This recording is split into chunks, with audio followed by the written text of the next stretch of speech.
Bismillahirrahmanirrahim. Jadi kula suwun seperti keinginannya Rasulullah sallallahu alaihi wasallam. Terus niki terakhir anna Rasulullah sallallahu alaihi wasallam kana la yanamu hatta yaqra alif lam mim tanzil wa tabarakalladzi biyadil mulku wa qala las antawaf yufaddilani kulla suratin fil Qur'an bisab'ina hasanatan. Jadi di antara kelebihannya surat Tabarok adalah mengungguli umumnya surat dengan kelas 70 kali derajat. Jadi keunggulannya surat Tabarok itu bisab'ina darajah di bawah surat-surat yang lain. Sudah, ini surat Tabarok agak panjang. Tapi alhamdulillah dari semua itu surat Tabarok itu kalah mbek Qul huwallahu ahad. Jadi ini nikmat terbesar kita. Karena enggak perlu Tabarok, saiki porsi ini diturunkan jadi apa? Qul. Makanya banyak tarawih main apa? Qul. Itu bukan cari cepet, itu dalile musalsal ila Rasulillah sallallahu alaihi wasallam. Jadi ada sahabat itu kalau ngimami main kulhu. Di Indonesia masih mendingan kulhunya rakaat kedua ya. Itu enggak sahabat ini rakaat pertama ya kulhu, kedua ya kulhu. Masih mendingan di Indonesia dipakai selingan rakaat kedua. Singkat cerita sahabat yang makmum ini lama-lama mangkel, matur ya Rasulullah. Ini orang yang kau pasrai jadi imam itu sering main kulhu. Akhirnya Nabi memanggil, ya fulan, kenapa kamu suka baca kulhu? Li'annaha sifatur rahman, karena dalam surat kulhu itu semuanya menerangkan sifatnya Allah Ta'ala. Maka saya suka itu. Nabi saat itu juga dapat wahyu, ya Muhammad kasih tahu orang itu, inni uhibbu, saya suka dia karena dia suka kulhu. Nah, itu aja hafalkan itu. Jadi itu riwayat yang lebih menggembirakan itu. Jadi enggak usah Tabarok, cukup apa? Kulhu. Dan itu lebih mutawatir. Makanya dalam legenda dunia kiai itu kan ini ada cucunya Sayyidina Ali. Tuh, siapa yang bisa khatam Quran sekian menit, yang menang Sayyidina Ali ya, karena baca kulhu sampai 3 kali, yang dianggap takdilul Quran, sudah sama dengan baca Quran. Jadi ini ijazah terakhir, ini jadi porsinya tambah turun. Saya itu suka. Saya itu punya banyak penggemar lah di Jogja, di Jakarta. Memang agama ini harus mudah. Saya itu kalau baca kulhu itu sampai nangis. Nangis saya bukan karena faham atau haru, itu enggak. Sebaik itu Allah. Masa gara-gara hafal kulhu, main kulhu dicintainya? Ya karena memang Allah itu benar-benar zat yang baik. Makanya saya punya teman itu kurang ajarnya Masya Allah. Kalau tes ditanya rukun Islam berapa, nawakidul wudhu berapa, muftitatus sholat berapa, semuanya dijawab la ilaha illallah. Terakhir ditulis kafir Pak, sama nyalahno iki. Nyalahno la ilaha illallah kafir apa ndak? Gurunya bingung kan akhir. Di ek iku la ilaha illallah kok di ek. Akhirnya bocah diceluk, "Cong maksudem piye? Mun sampean wani ngeek Pak, kafir Pak." Akhirnya sugahno ribet-ribet. Pertanyaan apa tuh? Ma mubtilatus sholat ya la ilaha illallah. Nah gitu wudu ya. Tapi jangan tiru lho. Lah gurune kok pengen wani kafir. Siapa yang berani ngeek la ilaha illallah? Yo ana sing buwel iku. Angin belinge iku disurati wong tuane. Kalau nu mondok sarang era kuno, dadi ijek lugu wong. Surati wong tuane, kowe gak susah, wong tuamu disurati. Tenang ya Gus, bapakku buta huruf. Jadi wis disurati, gak ngefek wong bapaknya buta huruf. Nah, di Islam, saya ulang lagi di Islam. Dengan tanda kutip kesalahan-kesalahan kecil gini ku zaman Nabi, sahabatnya Nabi, iku kabeh iku dadi berkah. Makanya enggak ada ilmu sebarokah kayak zaman Nabi. Wong goblok wae jadi berkah. Sampai Nabi ngendikan aksaru ahlil jannah al-bulu, akeh-akeh penduduk swarga iku wong goblok. Mergo wong goblok iku piye? Apa dimangkeli iku ya gaweane pangeran. Nabi itu pernah disomasi wong goblok. Itu ya piye? Nabi kan cerita kiamat tuh gini. Yang kemarin enggak jadi itu. Kiamat di Indonesia kan berapa kali ya? 999 terus 2000 berapa? 12 terus Jumat apa kan sering mau ada kiamat. Saya sering ditanya tamu, Gus, ngenteni kiamat teng pundi? Ngenteni ning kene barang aku aneh-aneh. Ngkarwan layak alamuha illahu bokas bakas. Nak misalnya tenan piye Gus?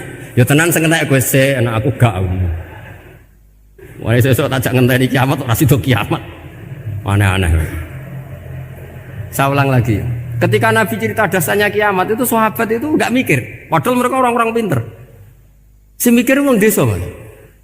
Ya Rasulullah mata sa'ah. Engkau itu cerita kiamat terus tapi enggak jelas tanggalnya. Lalu itu kapan? Wah kaget sahabat. Oh, pinter juga. Kalau cerita itu ada tanggalnya dong. Ini kan cerita terus tapi enggak jelas tanggalnya. Apa diamuk wong desa? Ora diamuk mangkelno. Nabi meneruskan tentang ahwalil kiamah, masih nerangkan ahwalil kiamah. Dibaleni lagi. Ya Rasulullah mata sa'ah. Lalu kiamat itu kapan? Ini kalau ijazai, jadi bodoh tapi untuk ridhanya Allah Ta'ala pun. Kalau lah kadang jadi pinter gue nyesal. Ribet. Kongkonan ini, kongkon Pak Najib barang ini akhirnya. Gara-gara pinter. Padahal kok ya wong bodoh lah mlebu swarga, ribet kan? Direwangi dadi wong alim, sebelum kok wong bodohne ya melok mlebu swarga. Wong gelombang kedua itu pengumumannya siapa pencinta Nabi, pencinta wong alim masuk swarga. Yang pertama seleksinya agak ketat. Yang kedua itu ya muhibbin mun cukup mun. Jadi sebenarnya swarga ya ketemu wong jelas-jelas nih. Wah repot ya. Akhirnya ketika Nabi gak jawab, sahabat itu banyak yang analisis kariha maqala, lam yasma, ada yang bilang lam yasma. Memang Nabi tidak dengar. Ada yang analisis sami'a wa kariha maqala. Sebenarnya Nabi itu dengar tapi gak suka karena pas khutbah diket, diinterupsi. Karena diulang-ulang lagi akhirnya akhirnya Arabi tadi mengulang-ulang lagi, akhirnya Nabi jawab. Karena Nabi itu orang yang sangat pintar, jawabnya ma'atatalaha. Kamu kok berani tanya kiamat kapan, persiapan kamu apa? Fawawahi ma'atatulaha kabiro sholatin wala siyamin wala kada wa kada walakin ni uhibbuka. Cek menang ya, cek pede. Apa Nabi tanya persiapan saya? Oh kalau sholat saya biasa kok bangga. Wes wong desa biasa kok.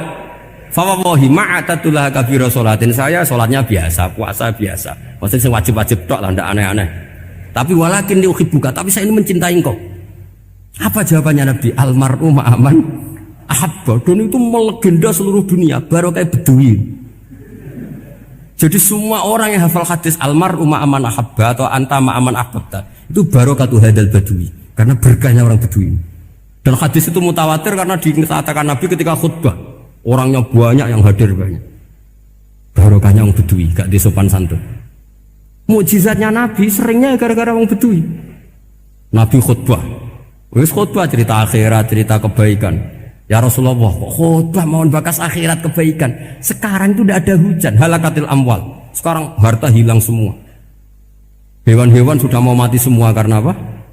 Kekeringan. Mohon jenengan rasa bakas niku, pun jaluk udan mawon. Nabi langsung Allahumma, wah langsung udan tuwures.